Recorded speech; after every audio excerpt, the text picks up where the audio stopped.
പിതാവിന്റെയും പുത്രന്റെയും പരിശുദ്ധാത്മാവിന്റെയും നാമത്തിൽ ആമേൻ. എൻ്റെ പ്രിയപ്പെട്ടവരെ, ഗുഡ് മോർണിംഗ്. ഇന്ന് മെയ് 16 വെള്ളിയാഴ്ച.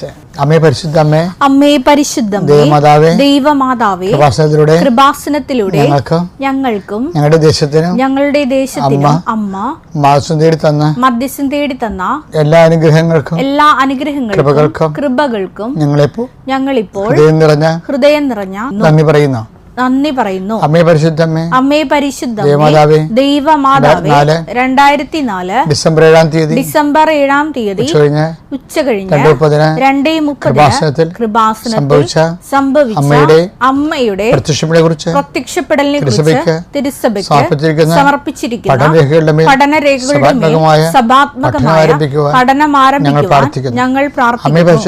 അമ്മേ പരിശുദ്ധമേ, ഭൂസ്വർലോകങ്ങളുടെ രാജ്ഞിയായ പ്രപഞ്ചപ്രകൃതിയെ തന്നെ തിരുസഭ പ്രതിഷ്ഠിക്കുവാൻ ഈ പ്രത്യക്ഷീകരണം വഴി ഇടയാക്കണമേ. അമ്മേ പരിശുദ്ധമേ, ജപമാല മാതാവേ, സകല കൃപാസനം പ്രാർത്ഥനകളോടും ചേർത്ത് ഞങ്ങളിപ്പോൾ പ്രാർത്ഥിക്കുന്ന ഈ കുടുംബത്തിന്റെ പ്രത്യേക നിയോഗം പറമക്കളെ.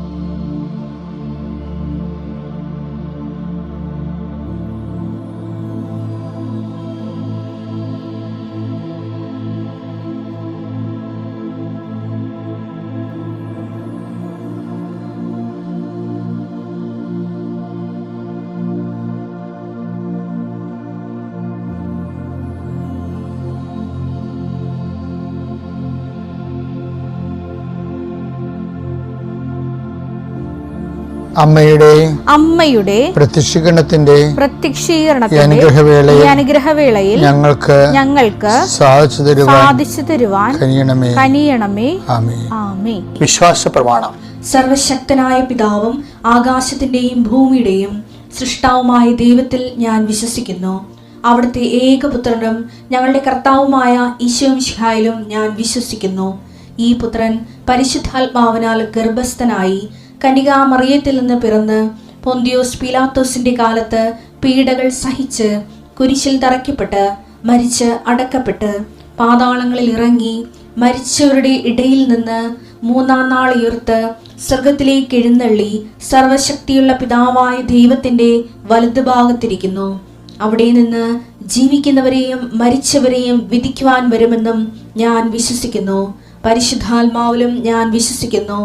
വിശുദ്ധ കത്തോലിക്കാ സഭയിലും പുണ്യവാന്മാരുടെ ഐക്യത്തിലും പാപങ്ങളുടെ മോചനത്തിലും ശരീരത്തിന്റെ ഉയർപ്പിലും നിത്യമായ ജീവിതത്തിലും ഞാൻ വിശ്വസിക്കുന്നു. ആമേൻ. സ്വർഗ്ഗസ്ഥനായ ഞങ്ങളുടെ പിതാവേ, അങ്ങയുടെ നാമം പൂജിതമാകണമേ. അങ്ങയുടെ രാജ്യം വരണമേ. അങ്ങയുടെ തിരുമനസ് സ്വർഗത്തിലെ പോലെ ഭൂമിയിലും ആകണമേ. അന്നു വേണ്ടുന്ന ആഹാരം ഇന്ന് ഞങ്ങൾക്ക് തരണമേ. ഞങ്ങളോട് തെറ്റ് ചെയ്യുന്നവരോട് ഞങ്ങൾ ക്ഷമിക്കുന്നത് പോലെ ഞങ്ങളുടെ തെറ്റുകൾ ഞങ്ങളോടും ക്ഷമിക്കണമേ.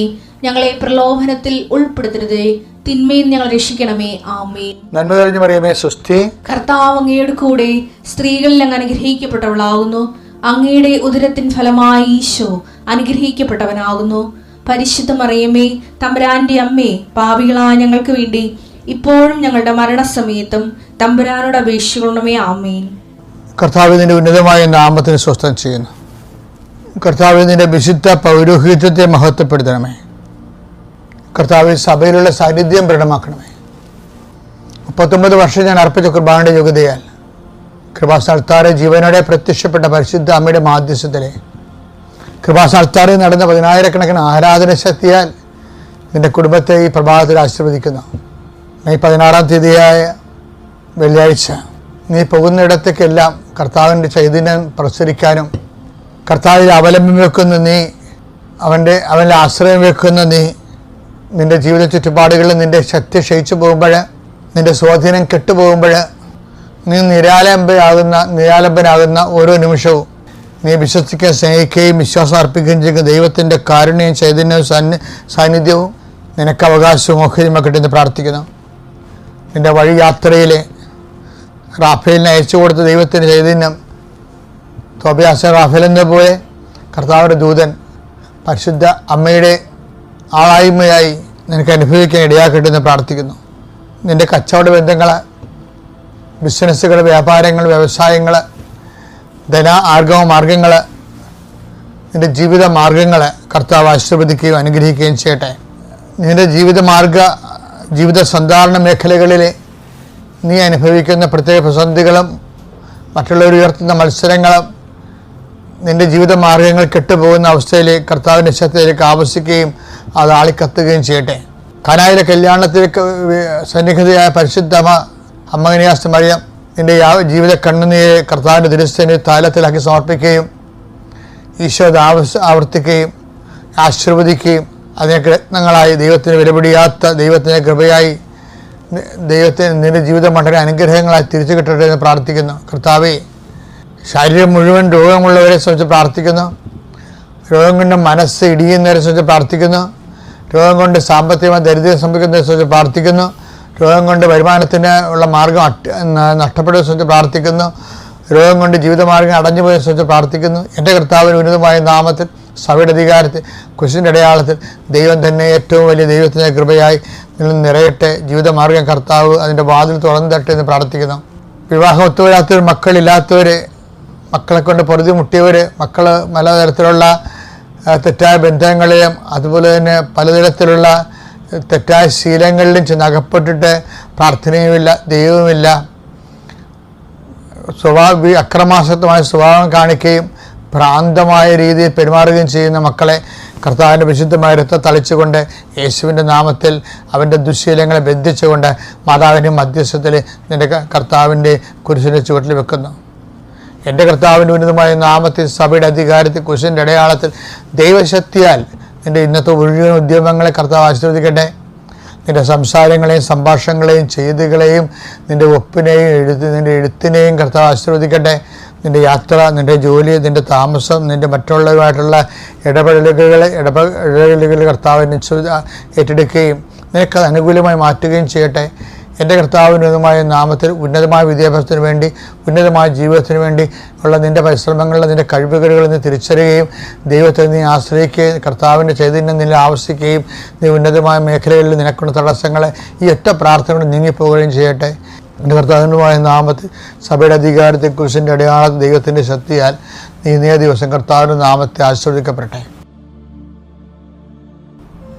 എൻ്റെ പ്രിയപ്പെട്ടവരെ, ആധ്യാത്മിക ജീവിതബന്ധിയായിട്ട് ഓരോ ദിവസവും പുരോഗമിക്കുന്നതാണ്. അത് പലപ്പോഴും അനുഭവങ്ങളിലൂടെയാണ് പുരോഗമിക്കുന്നത്. ഓരോ അനുഭവങ്ങളിലും ദൈവത്തിന് എന്തെങ്കിലും കാരണങ്ങളുണ്ടാകും. ആ അനുഭവത്തിലൂടെ നമ്മളെ കടത്തിവിടുന്നതിലൂടെ ദൈവത്തിന് എന്തെങ്കിലും കാരണങ്ങളുണ്ടാകും. ആ കാരണം ദൈവികമായ കാരണങ്ങളാണെന്ന് പറഞ്ഞുകൊണ്ട് നമ്മൾ ദൈവത്തിന് സമർപ്പിച്ച് കഴിയുമ്പോൾ ആ വിഷയത്തെക്കുറിച്ചുള്ള ഭയം കുറഞ്ഞു വരും. ഞാൻ എപ്പോഴും ഓർക്കാറുണ്ടേ, മറിയത്തോട് ദൈവം ആദ്യമേ കാണുമ്പോൾ പറയണത് ഭയപ്പെടേണ്ടതാണ്. എന്നുവെച്ചാൽ ഭയപ്പെട്ടു പോയാൽ എല്ലാം തൊലയും. അതാണ് വിഷയം.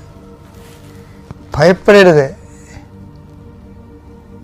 നമ്മൾ പാമ്പ് കടിച്ചു കഴിഞ്ഞാൽ എന്താ പറയണത്? ഭയപ്പെടരുതെന്ന് പറയും. ഇപ്പം ചില ആൾക്കാരൊക്കെ ഈ ഇരുചങ്കന്മാരൊക്കെ ഭയപ്പെടത്തില്ല.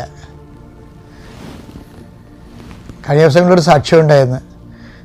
ഒരാളെ പാമ്പ് കടിച്ച്, അപ്പോൾ പാമ്പ് ടെസ്റ്റ് ചെയ്തപ്പോൾ പാമ്പിനെ കൊണ്ടുവന്നില്ലെങ്കിലും ഡോക്ടറിനറിയാം കരിമുറുക്കനാണെന്ന് മനസ്സിലായി.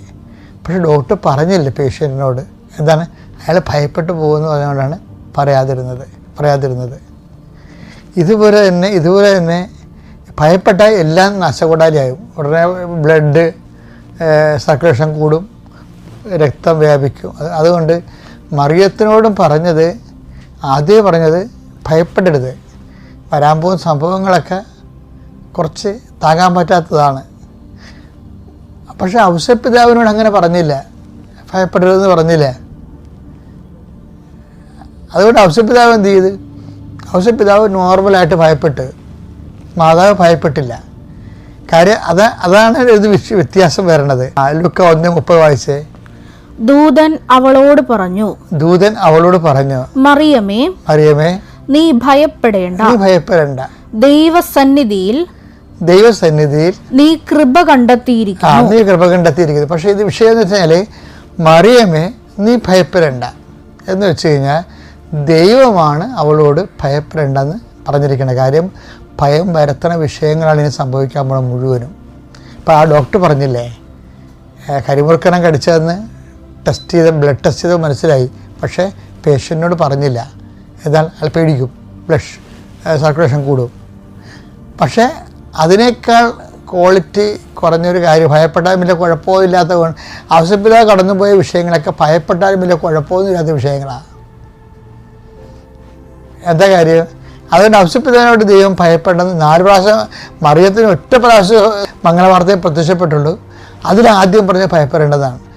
ഔസേപ്പിതാവിന് 4 പ്രാവശ്യം പ്രത്യക്ഷപ്പെട്ട്, പക്ഷെ ഒരിക്കലും ഭയപ്പെടേണ്ടെന്ന് പറഞ്ഞില്ല. അത് കാരണം എന്ത് ചെയ്ത്? ഔസേപ്പിതാവ് ഭയപ്പെട്ട്. മത്തായി 2:22 വായിച്ചേ. മകൻ അർക്കലാവോസാണ്, ഹെറോദസിന്റെ മകൻ അർക്കലാവോസാണ് പിതാവായ ഹെറോദേസിന്റെ സ്ഥാനത്ത് യൂദയായിൽ ഭരിക്കുന്നതെന്ന് കേട്ടപ്പോൾ അവിടേക്ക് പോകാൻ ജോസഫിന് ഭയമായി. സ്വപ്നത്തിൽ ലഭിച്ച മുന്നറിയിപ്പ് അനുസരിച്ച് ജോസഫിന് ഭയമായി എന്നുള്ളതാണ് അതിനകത്ത് പ്രധാനപ്പെട്ട വിഷയം. എന്ന് വെച്ച് കഴിഞ്ഞാൽ ഈ ഒരു സെക്ഷൻ മറിയത്തിന് ആ ക്ലാസ് എടുക്കണില്ല. അത് മറിയത്തിന് എടുത്ത ക്ലാസ് എന്താ വെച്ച് കഴിഞ്ഞാൽ ഭയപ്പെടേണ്ട, 1 പ്രാവശ്യം പറഞ്ഞുള്ളൂ. ആ 1 പ്രാവശ്യം പറഞ്ഞിട്ട് പിന്നീട് മറിയത്തിൻ്റെ ജീവിതത്തിൽ സംഭവിക്കുന്നതെല്ലാം പലതരത്തിലുള്ള മനുഷ്യൻ്റെ തകർക്കണ അനുഭവങ്ങളാണ്. പ്രഗ്നൻ്റ് ആകുക, പിന്നീട് സംഭവിക്കുന്ന ഓരോ കാര്യങ്ങളും. അപ്പോഴൊക്കെ മറിയം ഭയപ്പെടേണ്ട എന്ന് പറഞ്ഞ വാക്കിൽ വിശ്വസിക്കുമായിരുന്നു. അതുകൊണ്ടാണ് മറിയത്തെ കാണുമ്പോൾ ഭാഗ്യവതി. എന്താ കാര്യം? കർത്താവ് നിന്നോട് ഭയപ്പെടേണ്ടെന്ന് പറഞ്ഞില്ലേ, അതിൽ നീ വിശ്വസിച്ചില്ലേ. അതാണ് എലിസബത്ത്, പരിശുദ്ധാത്മാവ് എലിസബത്തിലൂടെ പറയുന്നത്. വായിച്ചേ, ലൂക്ക 1:45. കർത്താവ് അരുൾ ചെയ്ത കാര്യങ്ങൾ നിറവേറുമെന്ന് വിശ്വസിച്ചവൾ ഭാഗ്യവതി. അപ്പം ഇതേ വിഷയം എന്ന് പറഞ്ഞു കഴിഞ്ഞാൽ, ഈ മറിയത്തോട് 1 പ്രാവശ്യമേ പറഞ്ഞുള്ളൂ ഭയപ്പെടേണ്ടെന്ന്. ഔസേപ്പിതാവിന് 4 പ്രാവശ്യം പ്രത്യക്ഷപ്പെട്ടിട്ടും ഭയപ്പെടേണ്ടെന്ന് പറഞ്ഞില്ല. ഔസേപ്പിതാവ് ഭയപ്പെടുകയും ചെയ്തു, അത് നമ്മൾ കണ്ടത്. പക്ഷേ എൻ്റെ വിഷയം എന്ന് പറയണത്, മറിയത്തിനോട് 1 പ്രാവശ്യം പറഞ്ഞപ്പോൾ മറിയത്തിനൊരു 4 പ്രാവശ്യത്തിന് 40 പ്രാവശ്യം പ്രത്യക്ഷപ്പെടേണ്ട കുറേ വിഷയങ്ങളുണ്ടായി മറിയത്തിൻ്റെ ജീവിതത്തിൽ. ഒരു 40 പ്രാവശ്യം പ്രത്യക്ഷപ്പെട്ടാലും ക്ലാരിഫിക്കേഷൻ ഉണ്ടാകാത്ത അനുഭവത്തിലൂടെ മറിയം കടന്നു പോകുന്നത്. മറിയം ആരാണെന്നൊക്കെ നമുക്ക് ഇപ്പോഴും പിടിയിട്ടില്ല, സത്യമായിട്ട് പിടിയിട്ടില്ല. ഒരു 40 പ്രാവശ്യം പ്രത്യക്ഷപ്പെടേണ്ട ഇടത്ത് 1 പ്രാവശ്യം പ്രത്യക്ഷപ്പെട്ടിട്ട് ഒരു കാര്യം പറഞ്ഞു. എന്താണ്? Fear not. എന്നുവെച്ചാൽ ഒരു വ്യക്തിയുടെ ആധ്യാത്മികത എന്ന് പറയുന്നത് ദൈവത്തിൻ്റെ വചനത്തിൽ വിശ്വസിച്ചിട്ട് അത് സ്വന്തം ജീവിതത്തിൽ ആക്ടിവേറ്റ് ചെയ്യുമ്പോൾ എപ്പോഴാണ് ഭയം കുറഞ്ഞ് ഭയം ഇല്ലാണ്ടാകണത്. ഞാൻ ഒത്തിരി പേരെ ഈ കൗൺസിലിലൂടെ ജീവിതത്തെ കണ്ടുമുട്ടിയിട്ടുണ്ട്. ജീവിതത്തിൽ പ്രശ്നങ്ങളുണ്ട്, പക്ഷേ അവരത് ഏശുന്നില്ല. എന്താ കാര്യം? അവർ ദൈവം കൂടെ ഉണ്ടെന്നുള്ളൊരു ബോധ്യത്തിൽ ദൈവത്തിന് ആ വിഷയത്തിൽ പരിഹാരമുണ്ട്. കർത്താവ് സമയമാകുമ്പോൾ കർത്താവ് പരിഹരിച്ചുകൊള്ളും. അങ്ങനെ ഒരു വിശ്വാസത്തിലേക്ക് വരാനാണ് നമ്മൾ ഉടമ്പടി ജീവിതത്തിൽ നമ്മളിലൂടെ നമ്മൾ പുരോഗമിക്കുന്നത്. അല്ല ഒന്ന് പുതുക്കി ഒരു കാര്യം നടന്ന് സാക്ഷ്യം പറ, അങ്ങനെയുള്ള പരിപാടിയൊന്നും ഇല്ല. മറിച്ച് ഇതൊരു യാത്രയിൽ നമ്മൾ ഭയരഹിതമായി 0 ഫിയറിലേക്കാണ് നമ്മൾ പോകുന്നത്. മറിയം കുരിശിൻ്റെ ചുവട്ടിൽ നിൽക്കുമ്പോൾ 0 ഫിയറാണ്. എന്താണ്? അവൻ്റെ രാജ്യത്തിന് അവസാനം ഉണ്ടാവുകയില്ലെന്നുള്ള വാക്കിൽ അവൾ വിശ്വസിച്ചാണ് നിൽക്കുന്നത്. അവർ കിടന്ന് കുരിശിൻ്റെ ചുവട്ടിൽ ഒരു അമ്മയല്ലേ, ഒരു കുറേ ഇറച്ചിയായിട്ടല്ലേ ഈശോ മോടി തൂങ്ങണത്. ആരായാലും വീണ് പോകണ്ടായില്ല, വീഴത്തില്ല. ഫിയർ നോട്ടെന്ന് അവളോട് പറഞ്ഞിട്ടുണ്ട്, ആദ്യമേ ഭയപ്പെടേണ്ടെന്ന് പറഞ്ഞിട്ടുണ്ട്. ഈ കുരിശുമരണത്തിൻ്റെ തലേ ദിവസം അമ്മയ്ക്കൊന്ന് വേണമെങ്കിൽ ദൈവത്തൊന്ന് പ്രത്യക്ഷപ്പെടാമായിരുന്നു. മറിയം നാളെയാണല്ലോ ദിവസം, ഭയപ്പെടരുതെന്ന് പറയാമായിരുന്നു. പക്ഷെ പറഞ്ഞില്ല. മറിയം കുറച്ച് ചോട്ട് ഭയപ്പെടാതെ നിൽക്കുമെന്ന് ദൈവത്തിന് നല്ല വിശ്വാസമാണ്. മറിയത്തെ കണ്ടു പഠിക്കണേ, ജീവിക്കണമെങ്കിൽ മറിയത്തെ കണ്ടു പഠിക്കണം. അതാണ് ഞാൻ പഠിച്ചത്. Praise the Lord.